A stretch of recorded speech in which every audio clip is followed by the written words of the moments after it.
ইনস্টিটিউশনসে regular ইন্টারভালসে বিনামূল্যে এই বিভিন্ন এনজিওর সহায়তায় আমরা ফ্রি চিকিৎসা দিতে পারছি।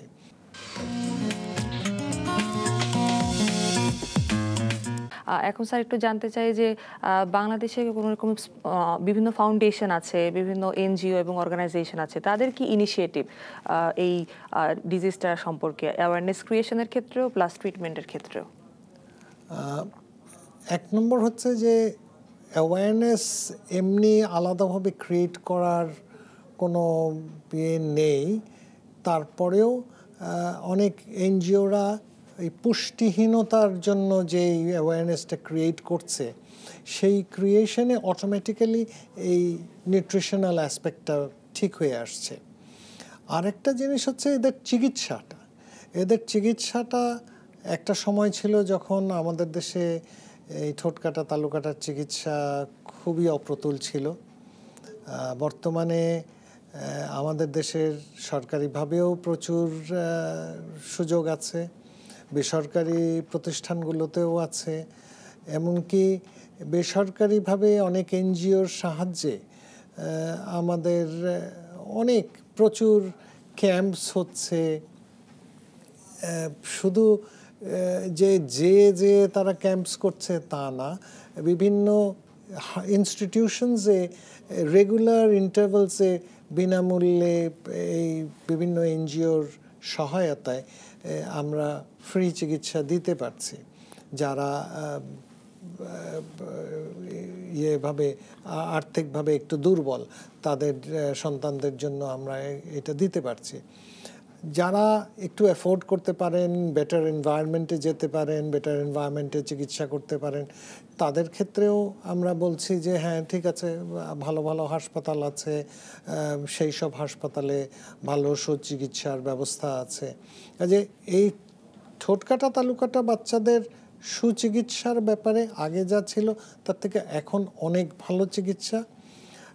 এইটা ঠিক যে আমরা হয়তোবা আরও কম্প্রিহেন্সিভভাবে চিকিৎসা দিতে পারলে সকলের জন্য আরও সুন্দর হতো, কিন্তু তারপরেও চিকিৎসার ত্রুটি নেই। যেরকমভাবে চিকিৎসা নিতে চাবেন তাকে আমরা সেভাবে চিকিৎসা দিতে পারি। আচ্ছা স্যার, একটু জানতে চাই, এইসব অপারেশন যখন মোটামুটি কমপ্লিট হয়ে যাবে একটা বাচ্চার ক্ষেত্রে, তো এরপর এটার পসিবল আউটকাম কতটুকু যে সে আবার নর্মাল লাইফে ঠিকভাবে ব্যাক আসতে পারবে?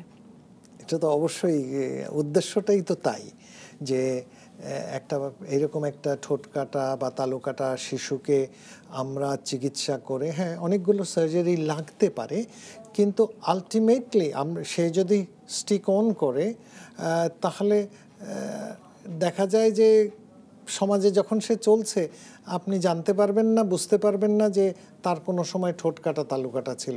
এরকম অনেক শিশুই আছে আমরা যাদেরকে চিকিৎসা দিয়েছি, তারা উন্নত বিশ্বে আছে। আমি কিছুদিন আগে একটি ছেলে আমেরিকা থেকে ফোন করেছিল, তার মা ফোন করে দিল, বলল যে ছেলেটি জানতে চায় যে তার চিকিৎসা কে করেছিল, কারণ ওইখানে সে খুবই ইজিলি চলতে পারছে, তার কোনো সমস্যা হচ্ছে না।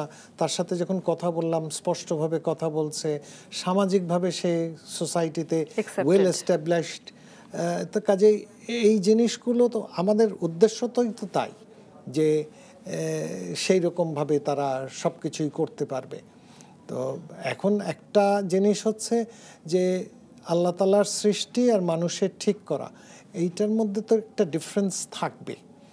ধরেন আমরা ঠিক করলাম, খুব খেয়াল করলে আপনি একটু ঠোঁটের উপরে একটা দাগ দেখবেন, এখন এইটা তো কিছু করার নাই, কিন্তু সে সমাজে ইজিলি চলতে পারছে, কথাবার্তা বলতে পারছে, উচ্চশিক্ষা নিতে পারছে, এইটা তো আমি মনে করি যে এইটা আমাদের একটা বিরাট অবদান।